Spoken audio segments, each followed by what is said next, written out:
Good morning, everybody. Welcome to the Fall 2020 Community Gathering.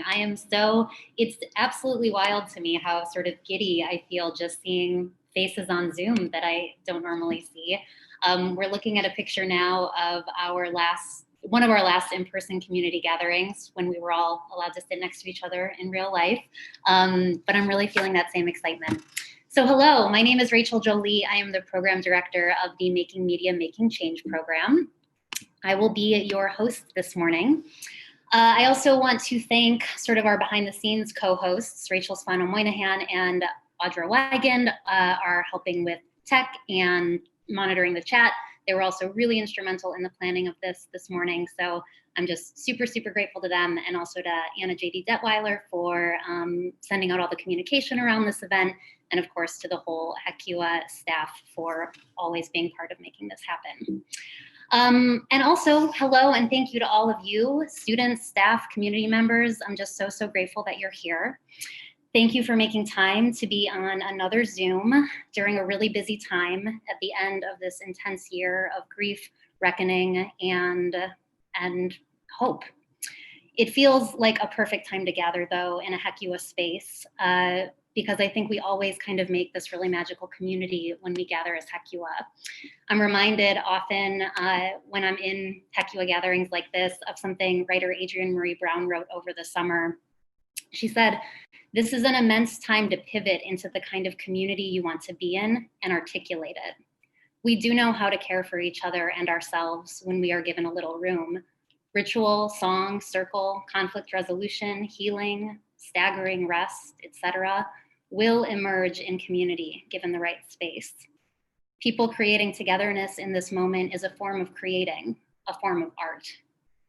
Reading that really makes me think of the kind of community that I feel in HECUA classrooms, even at HECUA staff meetings, and certainly every time that HECUA gathers people who are sort of adjacent to our circle, our wider extended circle. And I, for one, am very, very grateful to have the opportunity to share space with everybody like this today, even remotely. So let's get started. Some housekeeping about Zoom logistics. Everybody is muted automatically, and we'll invite you to, so don't worry, you can, say whatever you want to say, we won't hear you. We will invite you to turn your videos off during the student video presentations, just to help with sort of internet, just in case. No big deal if that doesn't happen, it should be okay. If you want to, I'm sure many of you have been on Zoom a lot now. You probably know how to, change your name, add your pronouns if you want to, and change your Zoom background. I still, after 9 months, do not know how to change my Zoom background, but I empower you to if you all have figured that out by now. So do that if you want. You can use the Zoom gallery view at the top if you want to see everybody. These are all just preferences. Also, though, please do feel free to engage and comment in the chat box. A fun thing about remote events is that we won't give you a stink eye if you're talking in the audience because you're just chatting. So you can definitely do that. We encourage it. And just really generally, we just want to make this a comfortable space for you. If you need to move around, anything you need to feel comfortable, we hope that you will feel empowered to do that. If you do have any questions, if there's any tech difficulties or anything, other Rachel, as we call each other, she will be monitoring in the chat to see if there's any issues. So please feel free to ask questions like that as well. And also, if you can't stay throughout the whole thing, or if you really are excited to share this, we will have the video available on HECUA's YouTube channel after this event. So those are some housekeeping things. So we do invite you now to turn it on to gallery view so we can sort of see everybody. And you'll notice in my version, there's just a few of you on my screen, but I can sort of arrow over, so you can do that as we're moving through. We'd love to do a little roll call. So when I call your sort of group, we'll start with students in a moment, feel free to give like an aggressive wave so we can see you in the camera, or that little thumbs up or clapping button that is on Zoom, whatever you need to do to make sure that we know you're here. So let's start. Students, if you're a student, give a giant wave, aggressive wave, make some noise even though we can't hear you. Woo! I love it. Awesome. Faculty and staff at HECUA, aggressive wave. Dance party, awesome. Love it. Internship supervisors. Woo, thank you. Other community partners. Some folks may not have their cameras on and may be aggressively waving behind their blank screens. That's great too. And other friends and family who are here to support. Awesome, love it. Got some blowing kisses, excellent. And anybody I missed who don't fit inside boxes. We don't like boxes anyway, so it's totally cool if you're outside of one of those boxes. Cool, I see Laurel. Yeah, Laurel, maybe, yeah, not quite in a box. I like it, Laurel, I like it. Great, awesome. Thank you everybody so much. We're so glad you're here. To shift tones just a bit, we do, of course, want to take a moment of silence in a year that was full of so much loss, to also honor and acknowledge people who can't be here. So if we could just take a brief moment of silence for that.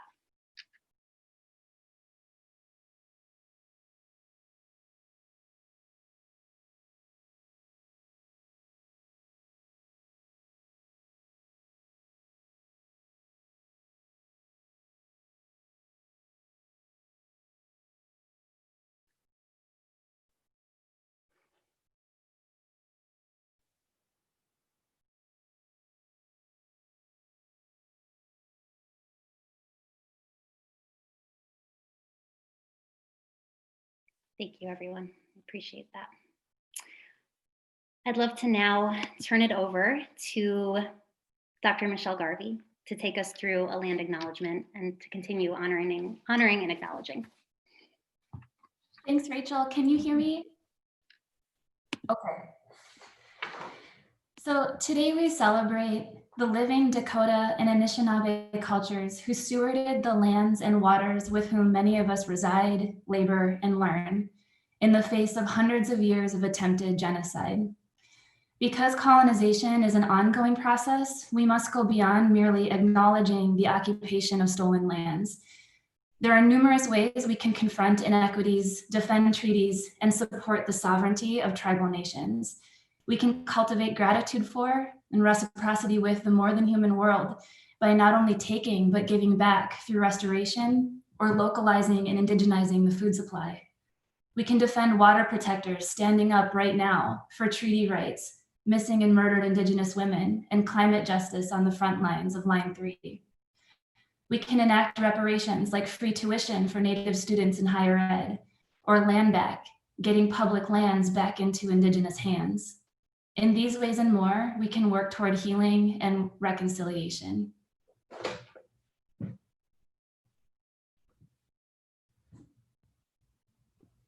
Thank you so much, Michelle. And now we would like to play a brief welcome from Ariella Tilson, the HECUA Interim Executive Director. Welcome everyone to HECUA's Fall 2020 Community Gathering, and a special welcome to this semester's students, their families and friends. I'm Ariella Tilson, the Interim Executive Director at HECUA. To this year's cohorts of Inequality in America and Environmental Sustainability, we are here today to learn from you and to celebrate you.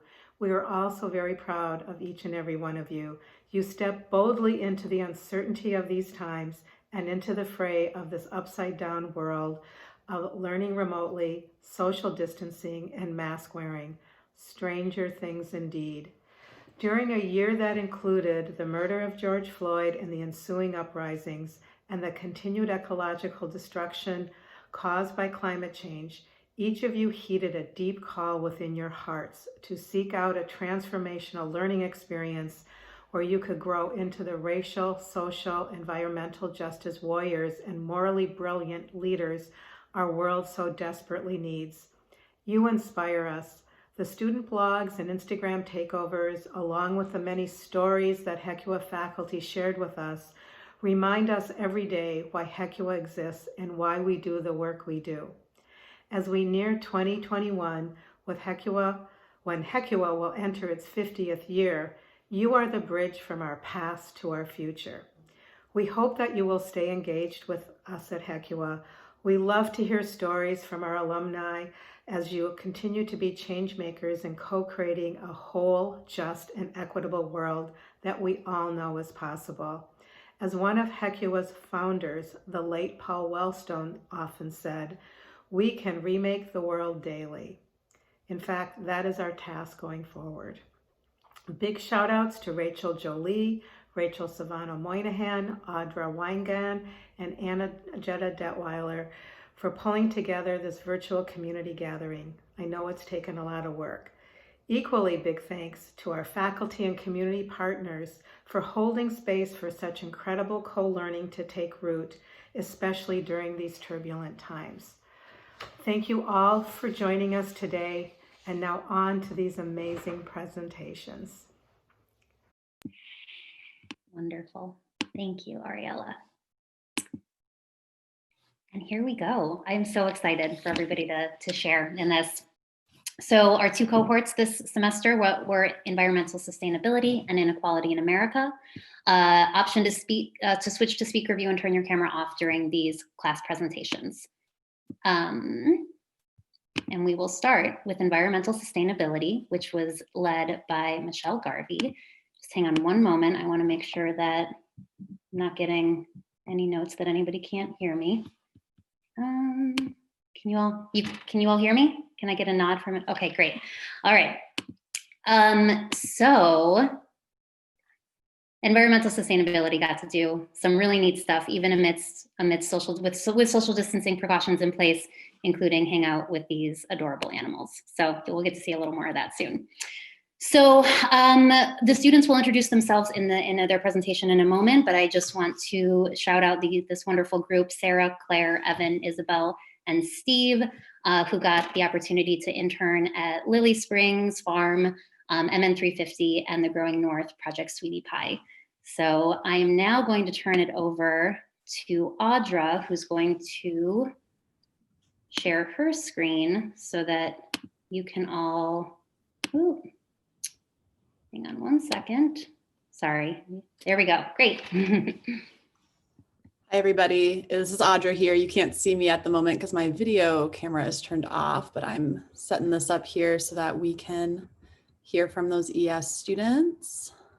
All right, everyone should be able to see the slide now. Can everybody see it? Awesome. All right, we're gonna get started here.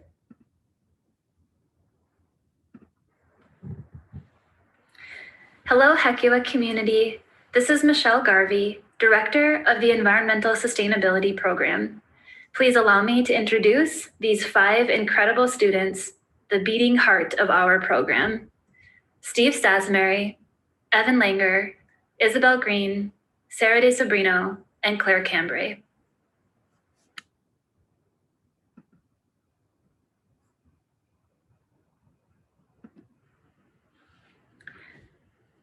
Over the past 15 weeks, the 6 of us have traveled across the region, learning about the slow violence and fast violence, experiencing the abundance and the resolve that constitutes the environmental justice movement.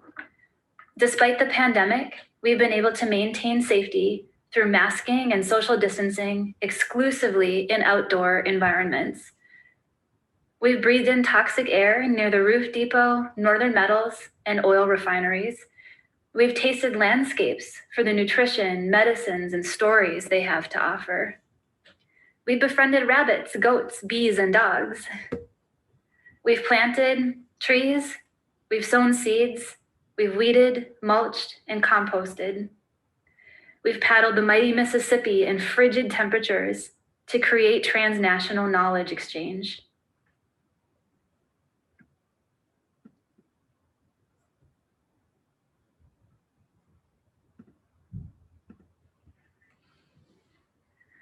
And through it all, we've encountered these powerful change makers. These are some of the faces of our environmental, food, and climate justice movement. They are artists, dancers, scientists, policymakers, doctors, scholars, farmers, gardeners, politicians, entrepreneurs, and organizers. They are the community that makes our environmental sustainability program rich, diverse, and inspiring.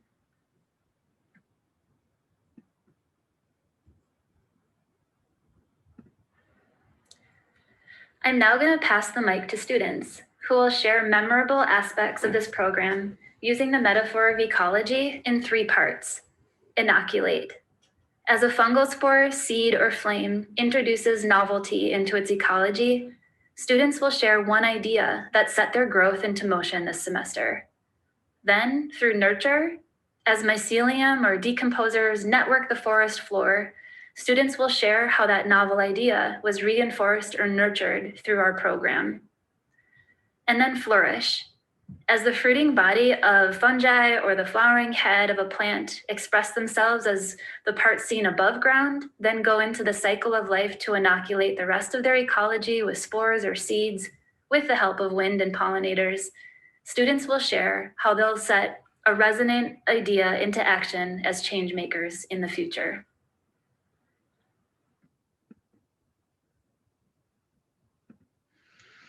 I'm Isabel.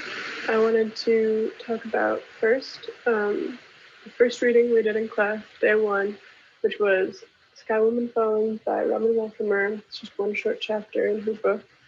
And it compares Native creation stories to the Western biblical creation story, and describes how the meanings of those creation stories influence the worldviews of the people who believe them and who hear them. And the influences are very clear and very striking. And what I wrote down in my little notebook in response to that was that the way we tell stories is critically important to our worldviews and then how we treat and interact with the world. Based on what we believe and what we hear. So that was kind of my introduction to this theme of storytelling that I want to talk about.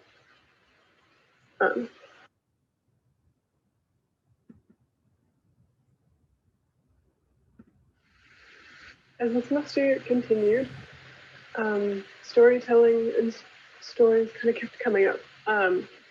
We took a sacred sites tour at the Dote with Reverend Jimbo Jacobs, and he told a number of stories that were really, really powerful. I could feel the impact they had on the people there, about the history of that place and of Minnesota. And we talked much later in the semester about the Green New Deal and showed AOC's video about the future with the Green New Deal and how hopeful that picture was and how it kind of changed what seemed possible. And in my internship work all semester, what I've been working on is a way to do that same kind of future storytelling where, as a part of a scenario planning process, we look at what the future might look like in a place, and by showing that, showing what the possibilities are, and hopefully changing people's views on what is possible and what the best way to move forward is in a way that maybe they couldn't have imagined before. So what that's shown me is that like storytelling can be an incredible teaching tool and an incredible imagination tool that can be a driver of change.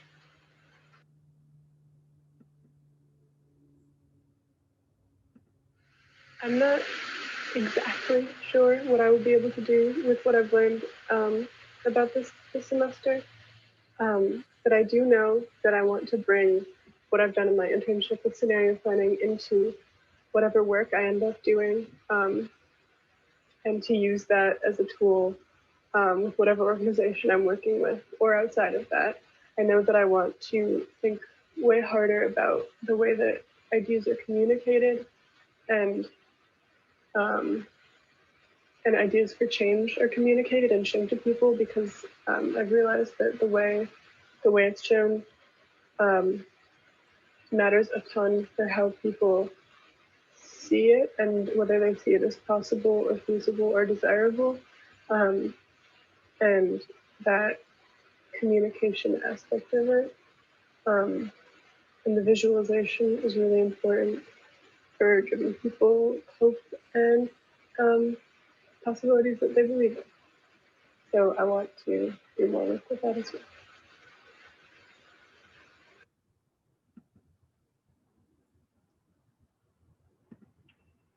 So I think that the most meaningful experience that I've had this semester and the most important thing that I've learned is how to connect with, be a part of, and interact with the environment, the world, but also people and myself in a much more meaningful way. And I think the most useful way of me describing this relationship is through the use of tobacco in our many field visits and sites that we went to.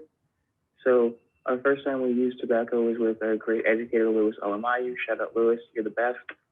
And it was at Lily Springs, and he gave us tobacco and said, take some time and find a place that calls to you. And when that happens, give the tobacco to the earth as a way of showing respect and homage. And so I ended up walking around for a couple of minutes and found this fireplace that really called to me. It had a nice, beautiful landscape around it, but I don't know, I felt some sort of energy, so I gave it to the fireplace.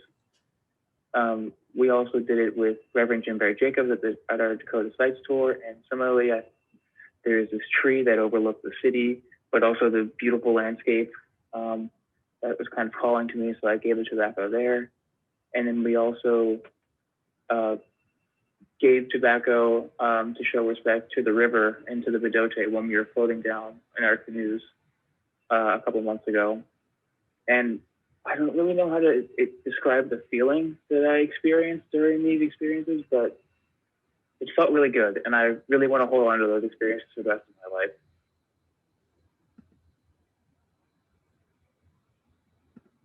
And so after having gone through these exercises of feeling the energy of the earth and the spaces that call to you, I really haven't stopped feeling from spaces since that, you know.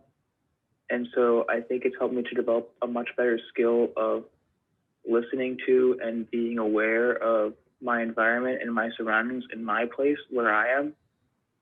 And in doing so, it's allowed me to develop much more meaningful relationships with the places that I am, wherever I am, whether that's out in the woods somewhere or on a lake or in my living room right now.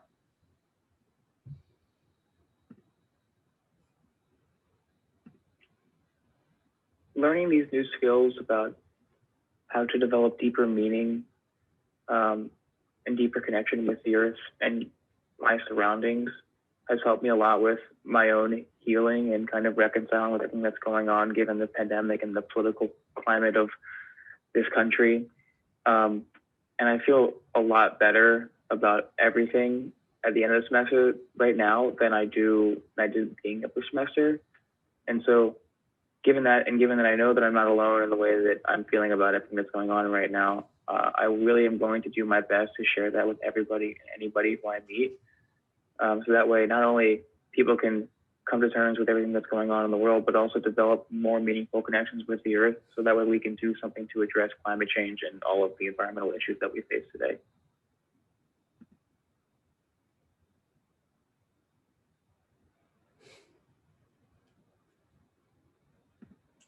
The idea that I want to talk about is this paradigm shift from a really individualistic way of thinking about ourselves and looking at the world to one that is both like decentering self, decentering humans generally speaking, and then also sort of realizing the agency and animacy of the world around us and the land around us. And so this sort of inoculation point was when we were at the River Flats with Hope Flanagan from A Dream of Wild Health. And she was telling a lot of stories about people in the land and about how to decenter ourselves and really look at the land and the plants and the animals as teachers.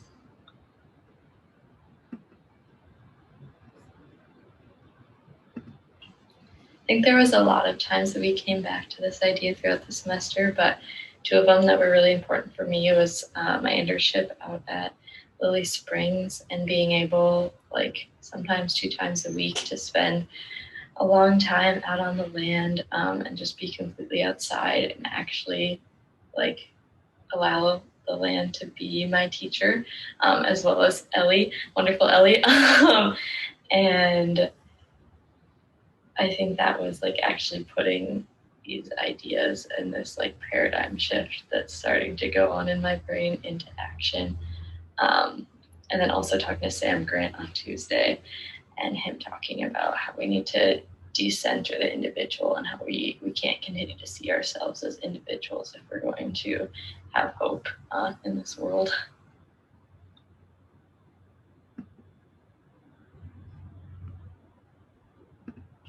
How I kind of see this paradigm shift coming to fruition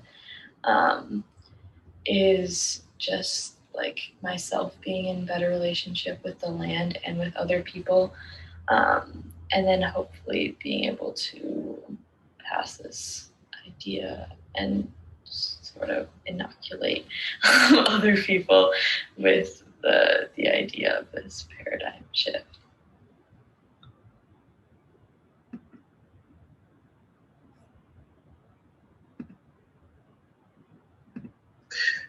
In late October, we spent 5 days paddling canoes along the Mississippi River. The goal was to experience the waterway through our senses, making observations along the way of the anthropocentric damage to the river ecosystem. We talked about the struggle to escape into the more natural environment and experience this through intrusive sounds of industries, railways, and barge traffic, through toxic smells, through feeling battered in the wakes of barge traffic, through sites of concrete megaliths and the massive mountain of artificial silt island, and through the absence of taste of the water, too contaminated for us to quench our most basic thirst. It occurs to me that when we are operating as a society, it can become easy to obscure any one sense telling us that something is wrong, leading to the compounding assault upon an ecosystem. But when you, over the course of days, find each of your senses in turn alerting you to the suboptimal condition, it becomes so much more impossible to simply dismiss the wrongness that exists in that system.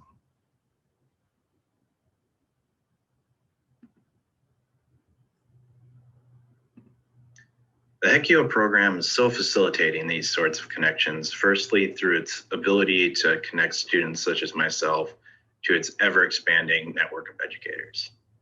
In the case of the river paddle, we wish to highlight the amazing efforts of Dr. Joe Underhill of Augsburg University for organizing the trip and framing our experiences through sensations. It synergized perfectly with the semester-long theme of perspective seeking. Viewed from the river, we were led to more critical thoughts about previously mundane institutions, such as the noise of railways upon river life, waterfowl grazing of the spillage from grain barges, erratic fish jumping under the shadow of a waste treatment outflow, or the imposition of a nuclear plant on the doorstep of a Native American reservation.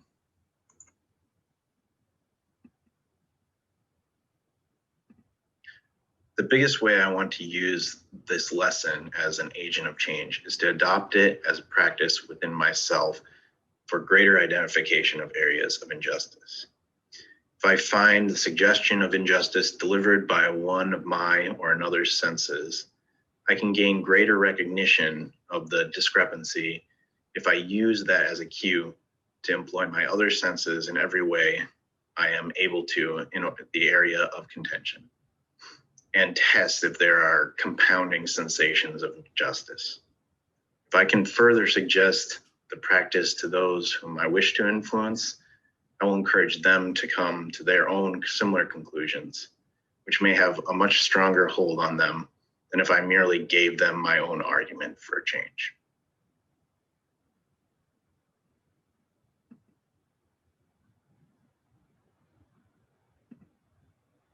I found a lot about this Hecua program really resonant, but one thing that struck me early on was the emphasis that many of our guest educators put on internalizing a deep history of the land that you're on. And even though I've lived here for most of my life, I've never really thought that deeply about the land's history.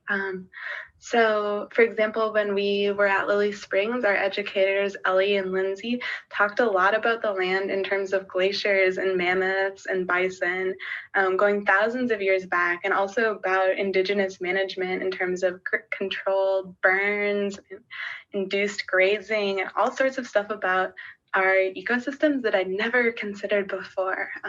Same when we met with Tim Clemens and had a foraging tour in Minneapolis. I'd never thought about all the plants in my city that were edible, even though so many of them are. And then when we met with Reverend Jim Bear Jacobs for a sacred sites tour of Bedote, we learned more about the creation story of the Dakota people and how important this area is at the confluence of the Minnesota and Mississippi rivers, and this site of creation, but also the site of attempted genocide, and how they blend together in this space that I call home.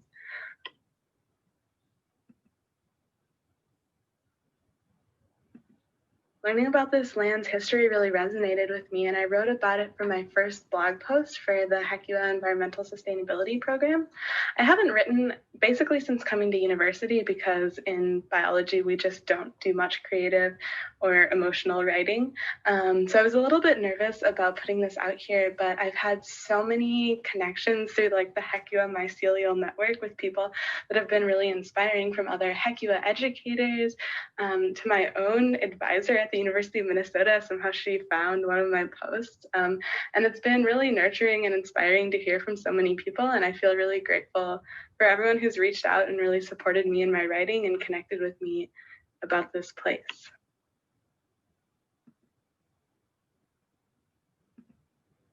I hope going forward, wherever I find myself in the future, I make a real effort to learn and internalize the history of the place, the land that I'm on, and the human and non-human animals that helped get the land that way. I also hope that I can continue writing and find ways to connect with more people, learn about their experiences, and also leverage this skill to accomplish EJ movements. So if you need something written coming up soon, hit me up, and I would love to pursue this skill set further.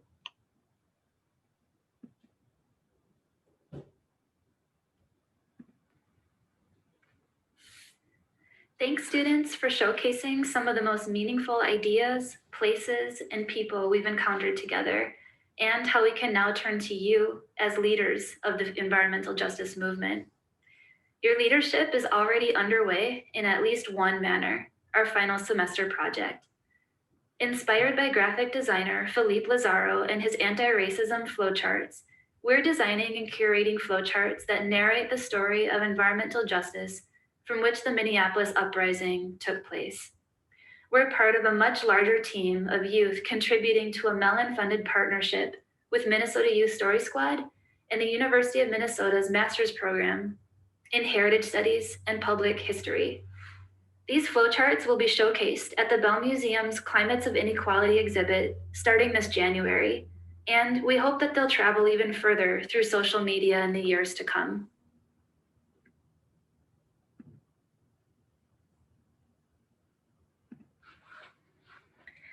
Thanks everyone for watching and listening. To conclude, we're going to give a few shout outs in real time to the individuals who contributed a great deal of care and labor to our program. So we would love the ES students to take it away with shout outs.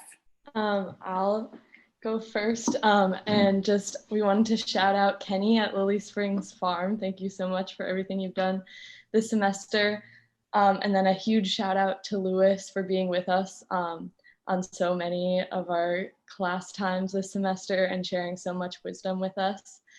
And then we also all really want to shout out Michelle on this, like, your first semester of Hecua in a freaking pandemic.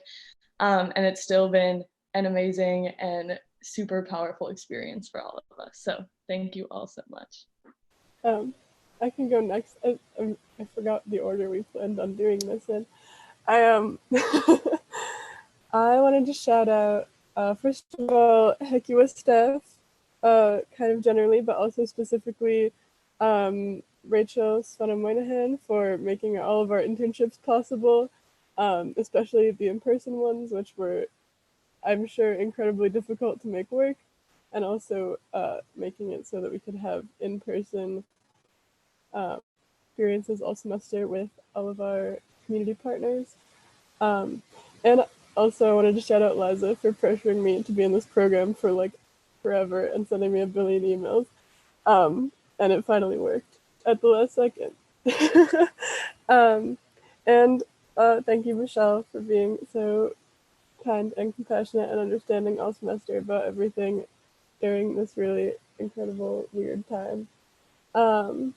And to Sam for being my internship advisor and making time for me, even though he's super, super busy, and teaching me so much about scenario planning and a million other things. Thanks. Okay, I'll take on next. First off, again, I'd like to give a special thank you to Dr. Joe Underhill for inviting us to participate in his coursework on the river. I'm pretty sure I speak for everybody in saying that was a very powerful trip. Second, to Sara Riedel from the Min 350 Food Systems team for sort of shepherding me through my internship with them. And of course, finally, Dr. Michelle Garvey for her tireless work, trying to ensure that all of us in the class had a very transformative education. Nice, thanks, Evan. So I've got some quick shout outs here. Big shout out to Patsy Parker and Michael Cheney they were my internship mentors, but I've worked with them in the past as well. It's been a pleasure to continue working with you guys, and I look forward to working with you in the future. And of course, huge shout out to Michelle. Oh, I couldn't have asked for a better mentor and steward from the university level of work to the real world. I'm graduating in like a couple of days. So I just feel so prepared to get out there and make change. And I have a bunch of people to thank, but you absolutely the most. So thank you. I'd like to begin by thanking all of the community members who came and served as co-educators with us, everyone who led us through nature walks and farm chores, and everyone who joined us in our virtual classroom. There were absolutely too many of you to name, and we learned so much from all of you. I'd also like to thank my internship mentor and advisor, Ellie. You are such a wonderful educator to Claire and I. We adored every single day we got to spend with you and the goats. Working at Lily Springs was an absolute dream. And then finally, again, like all of my peers, I want to thank Michelle. You shared such knowledge with us, such a deep wealth of EJ wisdom all semester long. And more than sharing knowledge, you facilitated so many experiences for us that would not be possible in a traditional classroom. So thank you for letting us go paddleboarding and berry picking and calling that class, because this was the absolute best semester that any of us could have dreamed of. So thank you, everyone. Is that everybody in ES? Wow, I feel so heartwarmed, and I hope, and I know everybody else does too. Thank you, ES, for that beautiful, beautiful presentation and those very heartfelt shout outs. Goodness. Okay, let's go back to introducing. Can everybody see the slides? Cool. Wonderful. Okay, so that was yes. Inequality in America, led, of course, by the wonderful Julia Dinsmore, who we are so grateful to have part of our Hecua Circle. And of course, Phil Sandro, who is retiring this year after over 25 years with Hecua. Stay tuned for more on celebrating Phil and his retirement and his amazing contribution to Hecua, but we did just want to name that right now. It's really special to have this, to be in community with Phil during his last community gathering. So Inequality in America, which I also got to visit once and was wonderful, included Nydia, Teresa, Leslie, Lori, Hallie, and Maya. They interned at Linebreak, Avalon, Copal, Homeline, and the Eastside Freedom Library. I'm very excited to share their presentation with you all. Hi, I'm Maya Ulrich, a senior at the University of Minnesota, and this semester I interned for the Housing Justice Program at the Eastside Freedom Library. This is HECUA's Inequality in America program, through which we learned about and exposed interlocking layers of oppression with an intersectional lens from a combination of contextual readings, field speakers, and internships. Some of my classmates will now address a few of the systems of inequality that we learned about, and then they will provide some of the creative solutions we garnered that speak to building solidarity, power, equity, and justice. Hi, I'm Hallie. I use she, they pronouns, and I've been interning at the Eastside Freedom Library.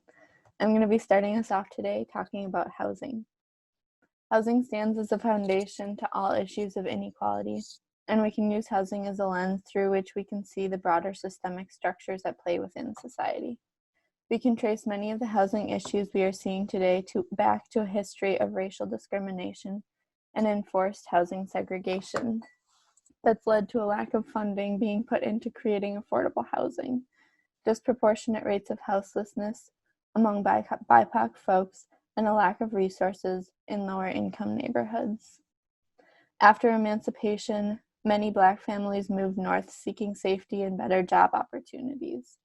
Factories in the north brought in many new workers, and because of lack of transportation, people often lived in close proximity to where they worked.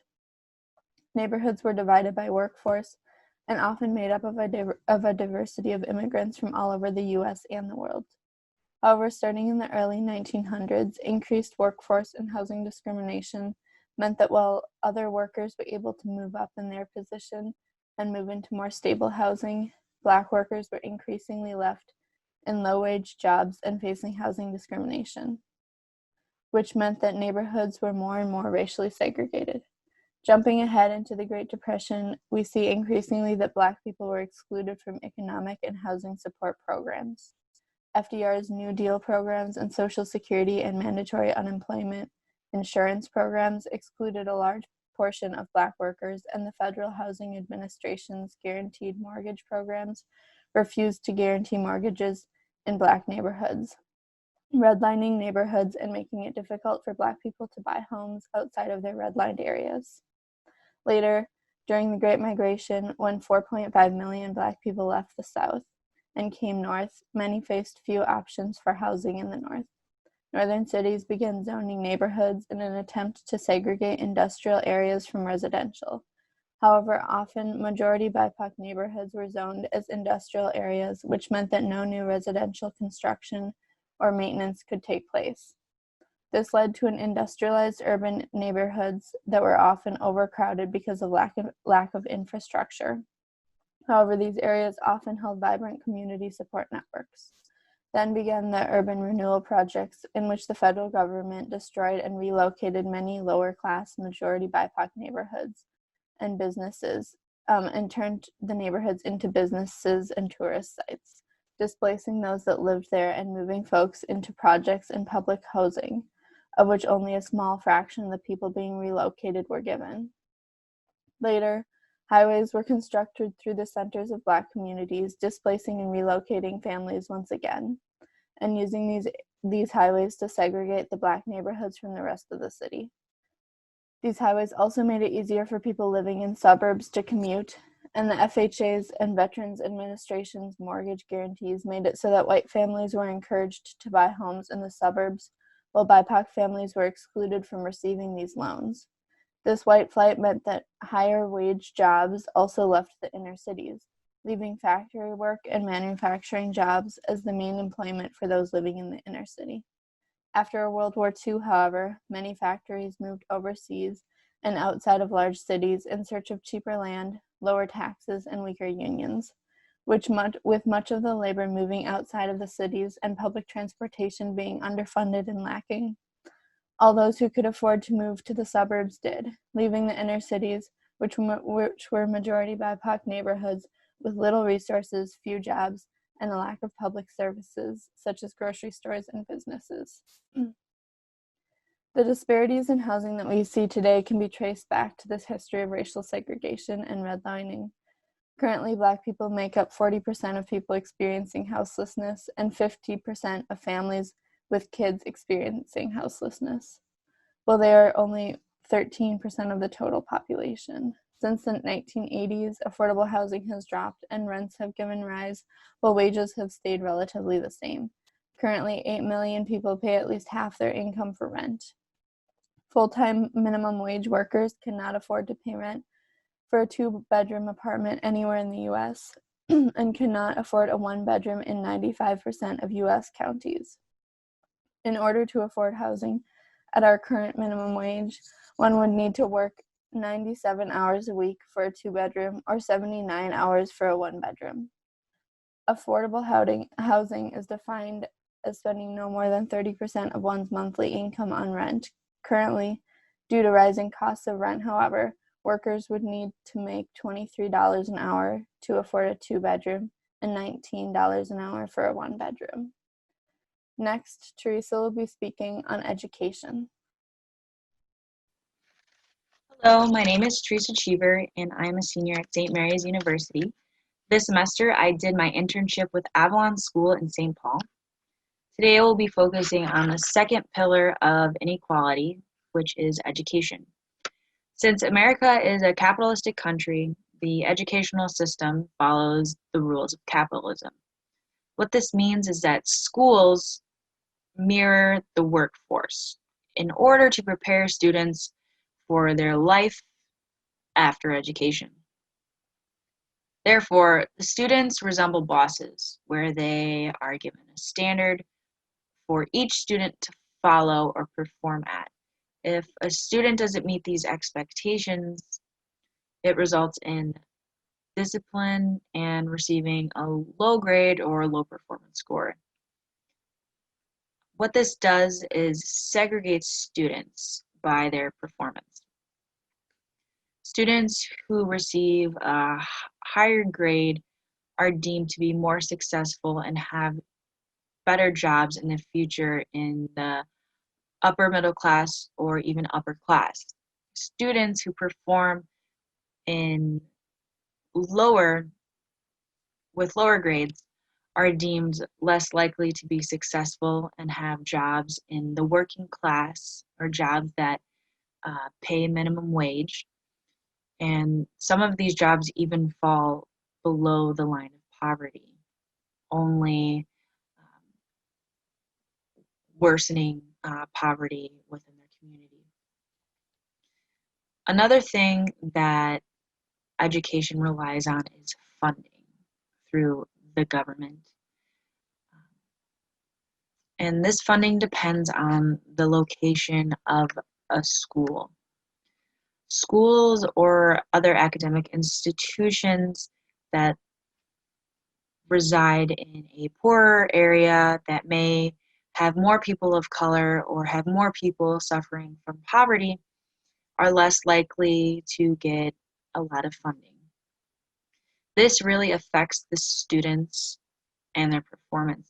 Students will then have teachers who are inexperienced and their schools are not given the correct curriculum or materials in order for these students to learn, as well as lack the technology to be given this equal opportunity to education for these students to succeed in the future, unlike students who go to school in a wealthier school district or institution.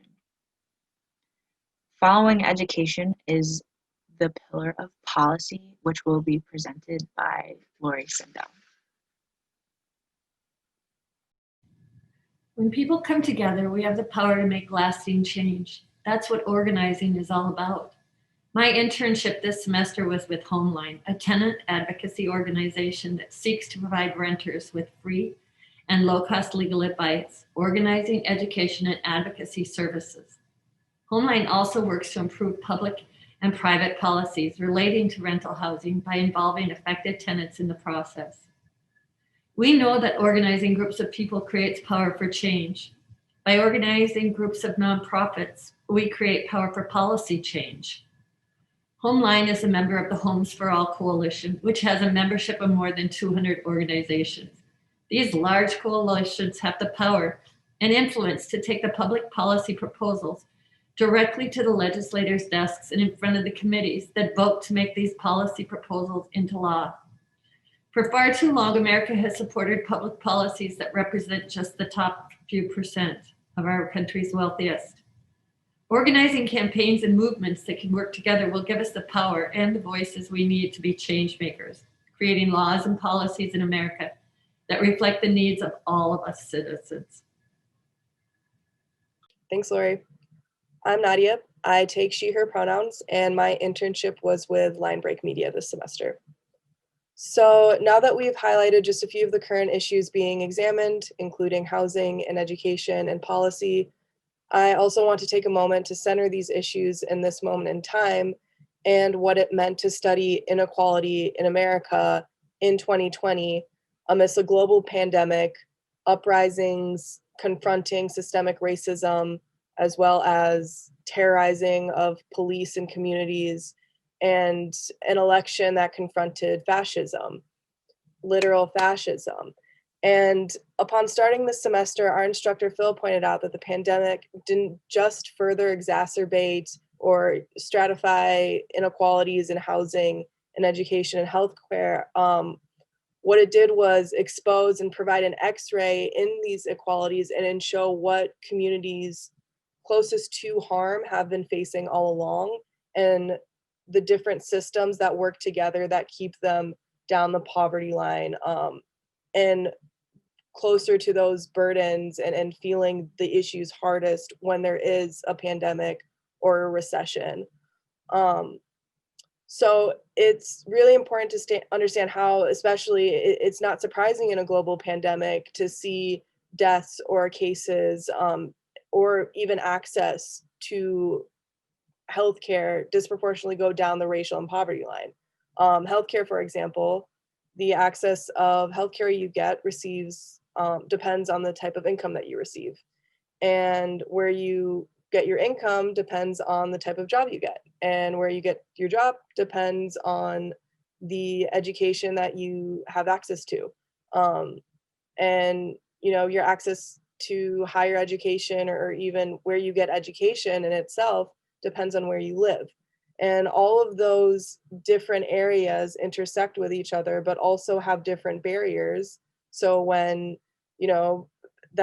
when there's systemic racism, there's environmental racism that involves itself as well. There's over-policing of communities of color. There's so many other interlocking systems that work together to entrench folks further down. So when we do have a global pandemic, it's not surprising, again, to see these cases affect folks who are closest, and it pushes them to the front lines of these issues further. So again, at this point in time, it's glaringly obvious that these structures and institutions that do exist function alongside other institutions of oppression. And Maya will break down those intersections and how we navigated those in class and understood the bigger picture throughout this course. In this class, we zoomed in on the nuances of individual systems that are root causes of increasing levels of economic, political, and social inequality and poverty in the United States, such as housing, education, healthcare, welfare, and the criminal justice system. These are just some of the systems and structures that individually may seem like independent problems, but through an intersectional lens, we can zoom out to reveal how they work interconnectedly to uphold and maintain much larger institutions of oppression. institutions that perpetuate and reflect the dominant lenses of society, thereby rationalizing and legitimizing supremacy, hierarchies, and ultimately inequality and inequity. Because we as a class gain the knowledge that institutional oppression undercuts all of our economic, political, and social systems, we also understand that as a community, we are left with some seemingly impossible tasks. But luckily, we as people hold powerful tools of social change, and there is no time like this one to empower ourselves to utilize them. Collectively and individually, we hold hope, we hold solidarity, and we hold power. We hold the power to take actionable steps towards an equitable and just society, a society that we can cooperatively co-create and reimagine together. Now, we are just left with the question of how to build power, solidarity, justice, and hope within ourselves and within each other. My peers will illuminate some creative solutions to address this question on the following slides. Hi, good morning. My name is Leslie Gutierrez Carrillo, and I am studying environmental studies. This semester, I interned at COPAL, Comunidades Organizando el Poder y la Acción Latina. So a way in which we can go about making change and addressing the social inequalities talked about before is by building community power. This can look like creating new institutions, bringing those closest to harm to the decision-making process as experts, through policy, unions, community organizing. There's a variety of different ways in which this can be done, as demonstrated by a lot of the speakers that we had the privilege of learning from this throughout the semester. Building new institutions plays a fundamental long-term role to building power for and from a community. For these new institutions to be effective in making change and building power in a sustainable manner, they need to take in consideration the interest of the people rather than corporations and the wealthy few. Whether that's in building an economic, educational, social, or political structure. Building new institutions makes ways for long-lasting change, but to build effective institutions that benefit those suffering from existing inequalities, those most affected by the already established institutions need to be part of the development process and seen as experts. If those most harmed are not part of the table, there's a potential for the recreation of institutions that create and fund inequalities. In accordance with the pillar of education, I wanted to speak about Jamal Abdir-Salam, who was a speaker during our field seminar part of our program this year. He is the principal at Brightwater Montessori School, as well as an example of an educator who is not reproducing the social inequalities in our educational system today. What he focused on in class was teaching us about oral learning versus print learning. Print learning is the traditional way of teaching that I'm sure all of us have experienced. It is the teacher standing in front of the classroom, writing on the chalkboard and lecturing us while we take notes and do homework assignments, etc.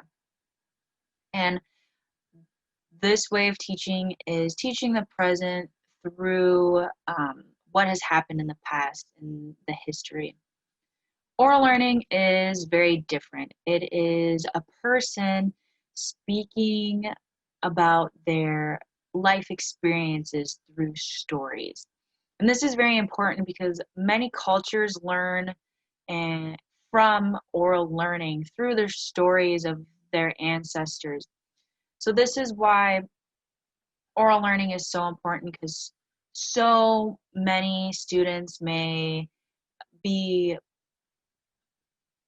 experience better learning and better grades through the use of oral learning versus print learning.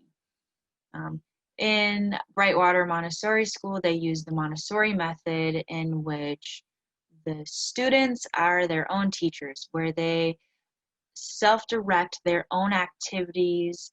They perform activities either individually or collaborate with others, as well as do hands-on learning. The student is in charge of their own experience of education, where the teacher is more of a guide to assist the students and their learning experience and not control it, which you would see in print learning. Very similar to the Montessori method of teaching is what I experienced while interning at Avalon School. They don't use the Montessori method, but they use project-based learning, which is quite similar. The students perform projects based off their self-interest and interests in their life. For example, when I was at Avalon, I decided to take on my own project about Hawaiian culture because I was living in Hawaii for a few months. The students that I worked with on their project focused on film, so we performed a little SNL skit and learned about the functions of film and how to edit videos. So really what these two types of learning teaches is how obviously it meets the academic standards for education, but it is really teaching the students about their self and who they are as a person, which is very important for students to not just be defined by their grade point average or the color of their skin or the gender that they are. They're known for being a creative artist or being good at film or being very knowledgeable about history. And these are ways that both Mr. Salam at Brightwater Montessori School as well as Avalon School are both examples of not reproducing the social inequalities within today's educational system. So our next speaker will be presented by Lori Sindel. Good morning and welcome. Ariana Feldman was a guest speaker in our classroom and is an organizer with Incolinexus Unitaxis for Justicia, also known as Renters for Justice, and it is a Latinx-driven organization by and for renters in Minneapolis. Renters for Justice offers resources for tenant organizing and works with tenants on lack of repair issues, rent increases, and evictions. They also work for permanently affordable democratic housing and structural changes to the housing in Minnesota. Their mission is to bring groups of tenants in Minneapolis worst housing together in order to analyze the problems occurring in their living situations. Then they strategize and organize around those problems to create affordable, dignified living spaces. One of the biggest struggles for tenants is the imbalance of power between landlord and tenant. Renters for Justice give renters the tools they need to more equally balance that power. With strong base building and power building, communities are able to make great change. The power that is built through organizing levels the fields for negotiations with landlords and empowers those most impacted by the issues being addressed. Renters for Justice recently provided resources to organized tenants who started a class action lawsuit against a negligent landlord. They ultimately won with a settlement of $18.5 million, the largest ever such settlement in Minnesota. Campaign successes such as this become part of the Renters for Justice social platforms. With uplifting stories of tenants being heard and getting results, it also encourages and informs residents all across the United States who are fighting for dignified housing and beyond. To quote Ariana, success at acting collectively involves putting energy into building relationships, connecting and talking with neighbors, and participating in coordinated communication and action. Thank you. And lastly, I'll be spotlighting Michelle Gross, who is president of Communities United Against Police Brutality. And Communities United Against Police Brutality is an organization that deals with police brutality in Minnesota on the day-to-day, but also ongoing basis. So they bring in folks who have experienced police brutality or those who have lost their loved ones to police. And they bring them into the movement, give them the support necessary, but more importantly, equips them with the tools to build resistance, but also fight back and take justice. And in terms of providing those tools necessary, that takes the form of understanding how that system works and deconstructing it itself. And when we're talking about how that system works, we're not just talking about policing, we're also talking about municipal, city government level structures. We're talking about understanding the nuances and taking police out of mental health calls and understanding how police navigate in encampments. It's tools like that that equip the community with resources such as Know Your Rights training, such as Cop Watch, so that when tragedies strike or when police are in a situation where they are able to abuse their power or terrorize communities, folks and members are more empowered and more knowledgeable to fight back, and in larger numbers with the movement itself. So it's been very valuable to hear from Michelle and her visit, especially during this time.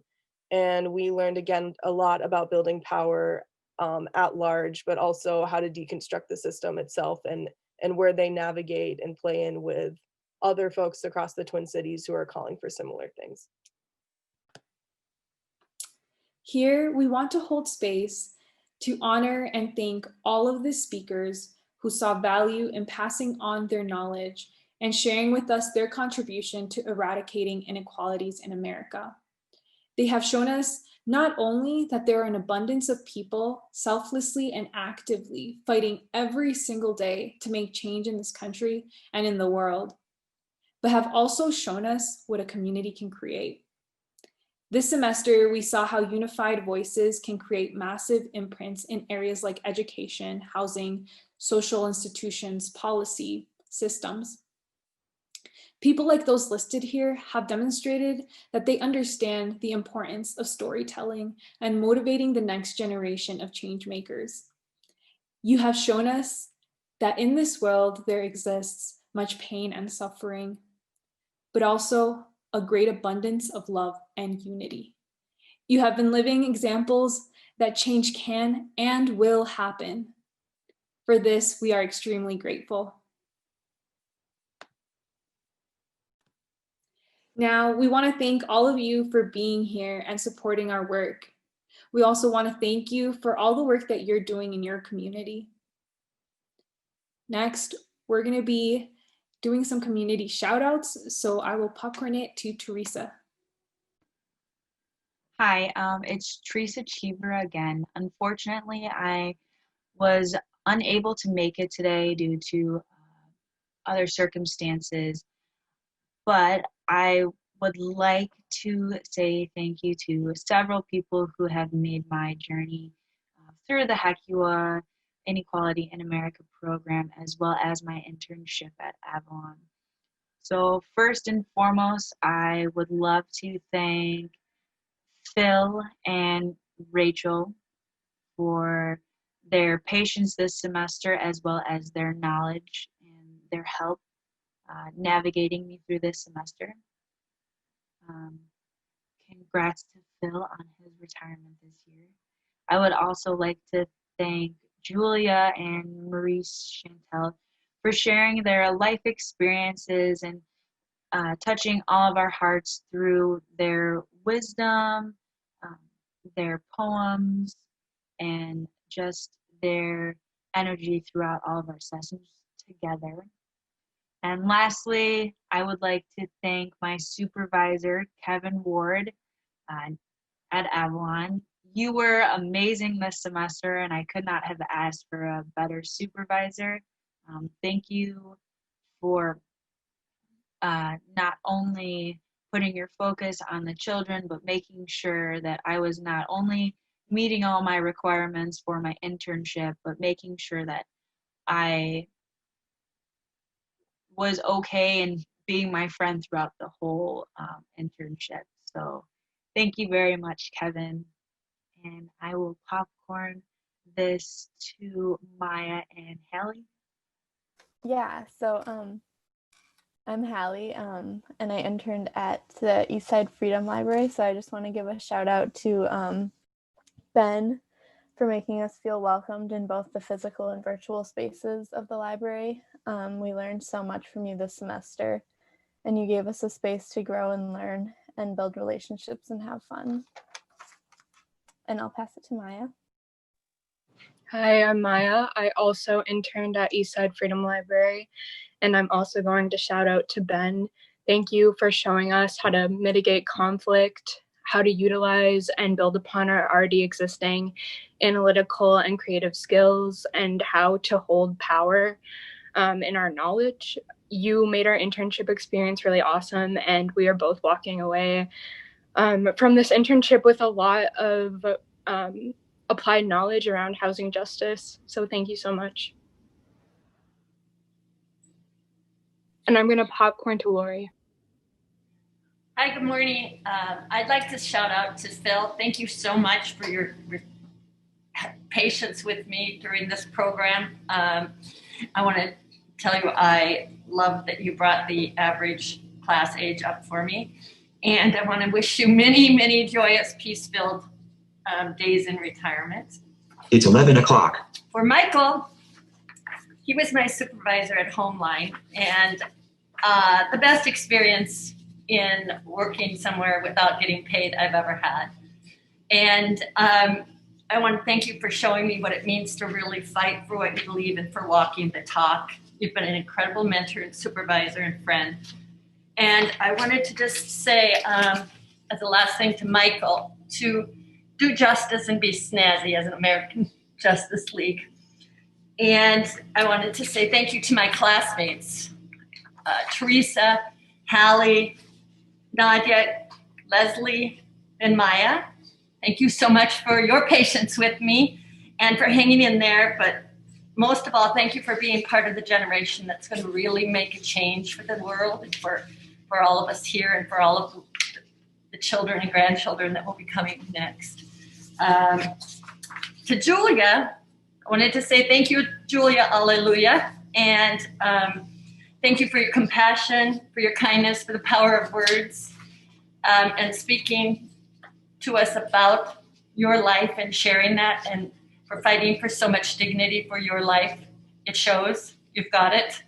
And for including me in your life, a big thank you so much. And I shout out to Nadia. Or popcorn, yes. We do popcorn.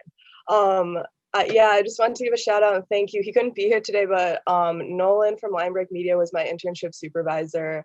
And integrating media and narrative into a class about inequality provided some like intersection that was really meaningful in class, especially in this time. And he was just very resourceful and was just such a great supervisor and mentor to me. But again, I just want to give a huge thank you to even Rachel, who connected the internships and going above and beyond and coming to class and offering insight and just being like total superwoman vibes. And I also just want to thank my peers and my classmates as well.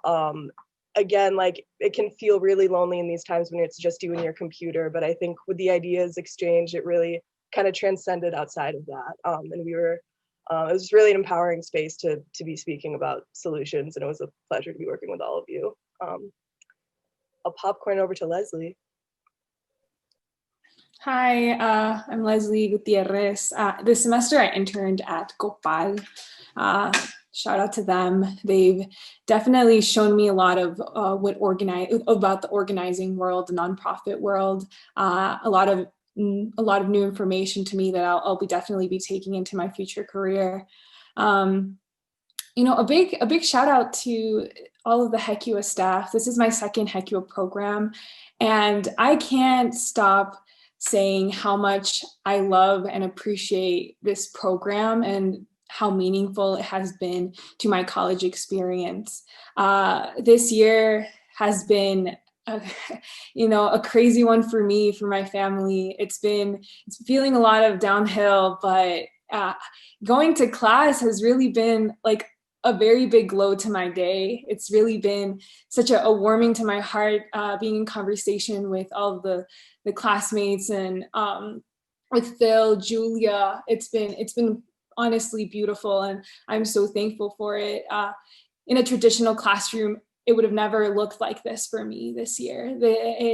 I would probably had to take a break this year from school or dropped out, but Hekua has done it to be so accessible for life events, for meeting you where you're at. And that is exactly what education should be like. That is exactly what students should be receiving.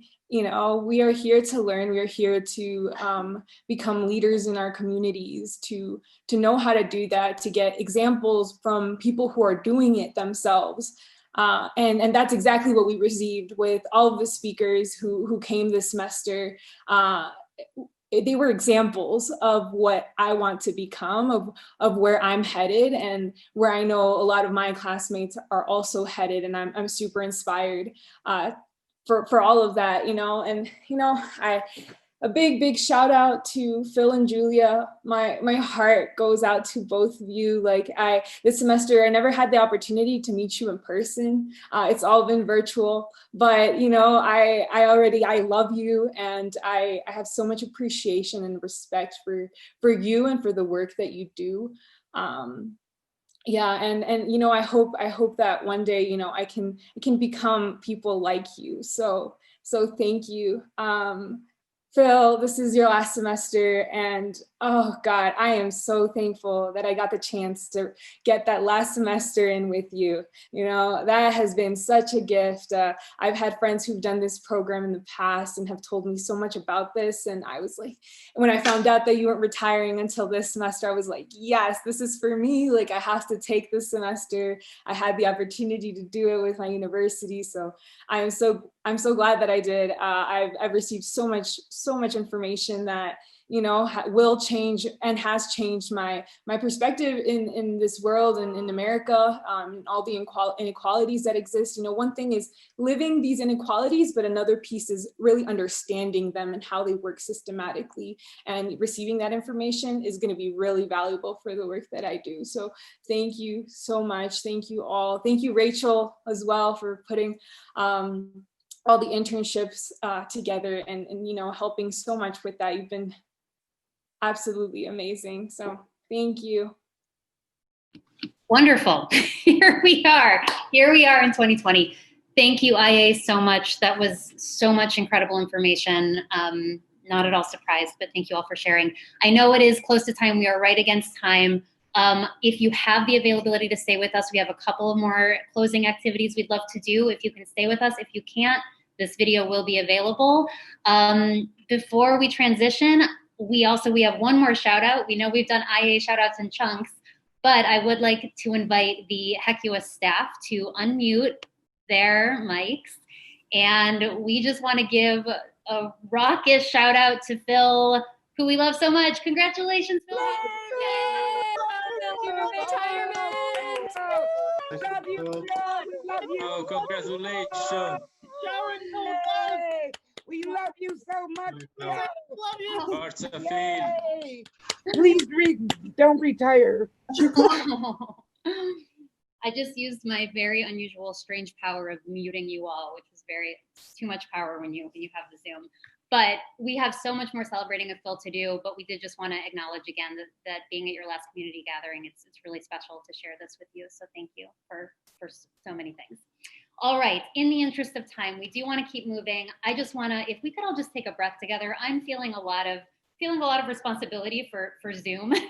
And so I just want to sort of, reground with everybody. If we could just ground down, if you're able to stay with us, we have just a couple more quick things we'd love to do, and then we can move on. So if we could just take a moment, just inhale and exhale. Thank you all. I think I really needed that, and I felt it very much. So really appreciate your grace in handling all of these tech issues.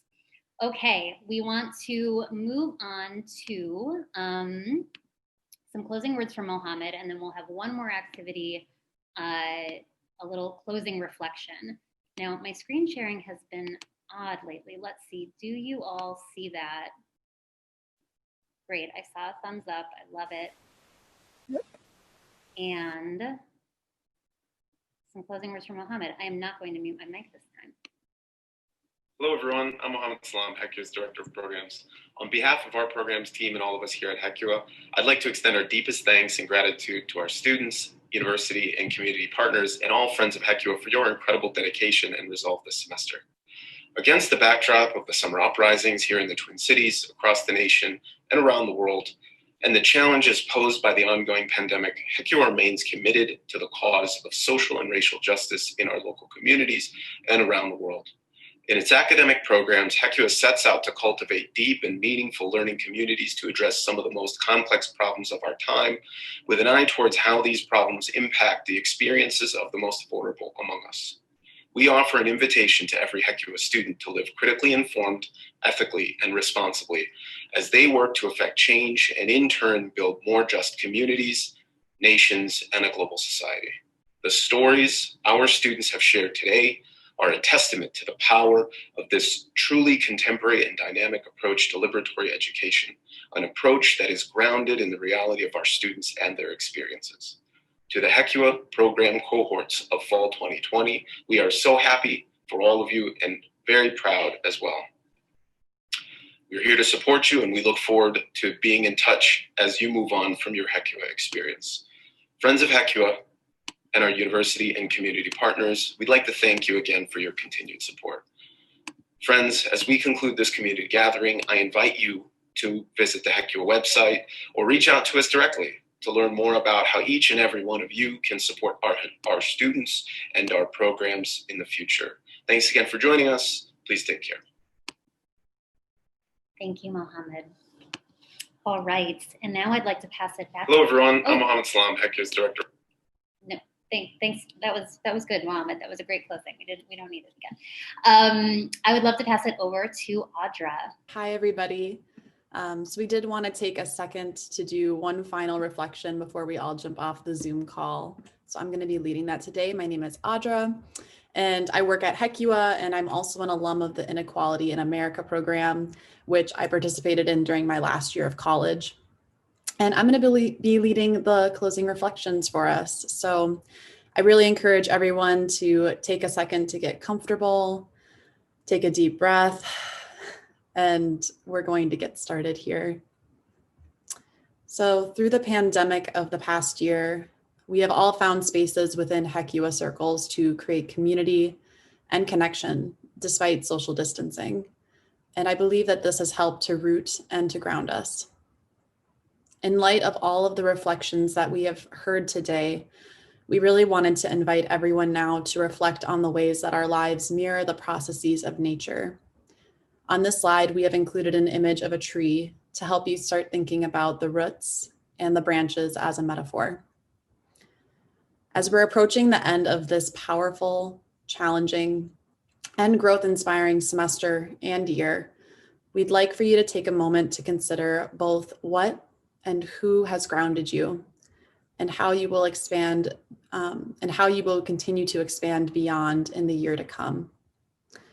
When examining a tree, you're going to notice both the roots that in the context of challenging times help to ground us, make us feel stable, and connect us to the past and to our communities. You will also observe the branches, which in the context of challenging times allow us to think forward. What are you dreaming? Where are you thinking of going? And how will your branches continue to grow and spread? So we're just going to take a couple minutes here for you to have a moment of reflection.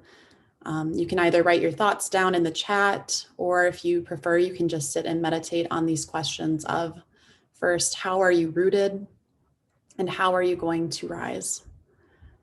So I'm going to take a step back a second here, and I'm just going to play some calming background music. And if folks feel so moved, you can put down any thoughts that you're having in the chat, Or if you prefer to keep those to yourself, that's totally fine.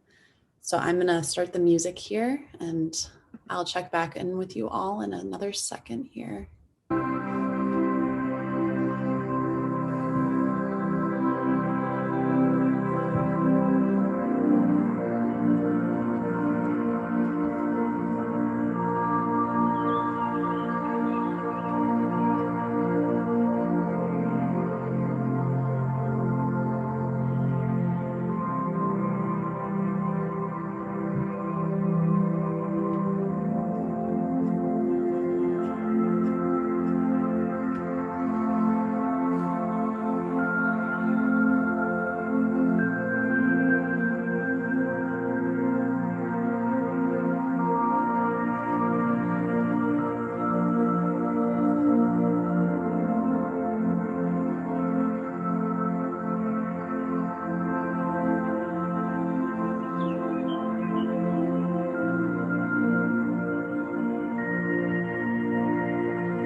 Thank you, everybody, for sharing that moment and for your time for the reflection.